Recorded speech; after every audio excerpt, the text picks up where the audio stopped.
বোন আমার, আপনি কোন রূপ নিয়ে অহংকার করেন, কেমন রূপ নিয়ে অহংকার করেন? আপনার চাইতে কম রূপ জুলেখার ছিল না, আপনার চাইতে কম রূপ মিশরের নারীদের নয়। কিন্তু খবর লাগান, যত সুন্দরী নারী আল্লাহর এই জমিনে ছিল তারা সব মরে মাটির নিচে মিশে মেছাকার হয়ে গিয়েছে। পাকিস্তানের এক যুবক বায়তুল্লাহর সামনে জিয়ারত করতে গিয়েছে, তওয়াফ করতে গিয়েছে। তো তওয়াফ শেষে বায়তুল্লাহর সামনে দুটো হাত তুলে বলছে, আল্লাহ মুঝে কুছ ভি नहीं चाहिए, मुझे बस मरने के बाद जन्नत दे देना। क्या दे देना? बोलो जी, क्या दे देना? যুবক দোয়া করছে, পাকিস্তানের যুবক।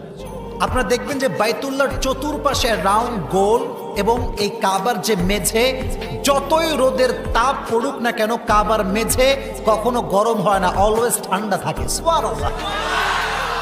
কিন্তু এত প্রচন্ড পরিমাণে রোদের খরা, রোদের তাপে যুবকটা এমনি দোয়া করতে করতে এত রোদের তাপ ওখানেই অজ্ঞান হয়ে গেছে।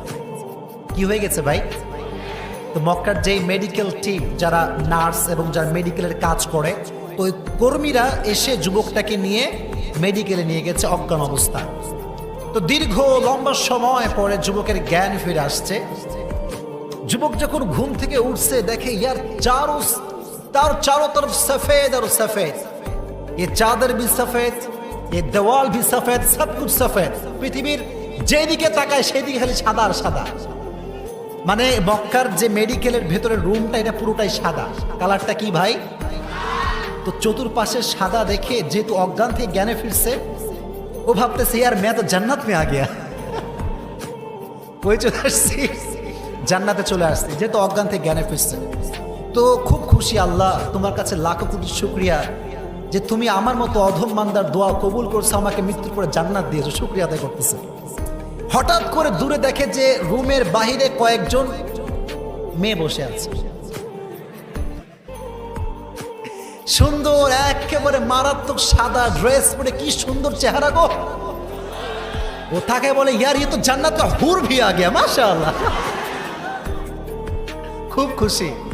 তো জান্নাতের হুর আসতে এটা বলে খুব খুশি সে। কিন্তু যখন নার্সটা দেখতেছে কিরে এই যুবক তো জ্ঞানে ফিরছে, তো সেবা লাগবে, তখন সব নার্সরা ইনজেকশন নিয়ে দৌড় মারছে।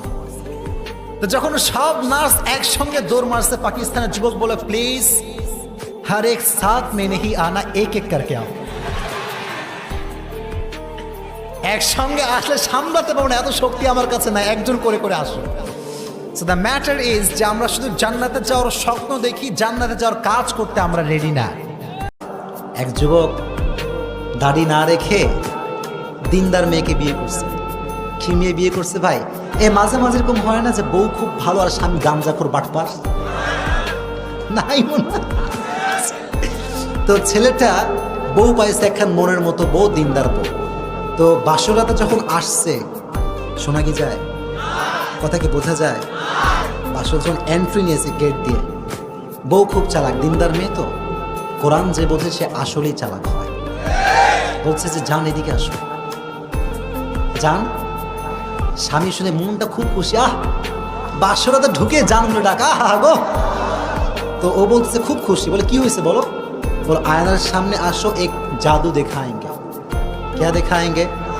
স্বামী কয় কিরে বাসরাতে জাদু মানে? এটা আবার কোন জাদু? খুব আগ্রহ নিয়ে আসছে। বলছে জান তুমি আয়নার, কাউকে ক্রিটিসাইজ করছি না, বলছে জান তুমি আয়নার দিকে তাকাও তাকাও তাকাও। বলে কি কি? বলে দেখো দেখো দেখো, তুমিও যা আমিও যা। কথা মনে বোঝেন নাই? You are and we are same, we are, you and me we are same. তোমারও নাই, উই আর সেম, কোনো ফারাক নাই। শোনেন, একজন পুরুষ এবং একজন নারীর মাঝে প্রাথমিক পর্যায়ে যে ফারাকটা হবে, এটা নাম হচ্ছে দাঁড়িয়ে আওয়াজ দিয়ে বলেন ঠিক কিনা? তো যারা রাখেন না, কোনো মারামারি নাই। I am just trying to motivate you to maintain the balance.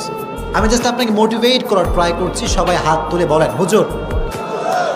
যুবক চালাকি চলবে না আজকে, চালাকি হবে না আজকে। বলো হুজুর, আজকে নিয়ত করলাম যতদিন বেঁচে আছে, যাকে আপনি ভালোবাসেন, যে আপনাকে ভালোবাসে, যখন এই ভালোবাসার মানুষের পক্ষ থেকে বিয়ের প্রস্তাব আসবে, মানে আজীবন থাকার প্রস্তাব, আল্লাহর কসম সেই মেয়ের মতো সুখী, সেই ছেলের মতো সুখী আল্লাহর আকাশের নিচে জমিনের উপরে আর কেউ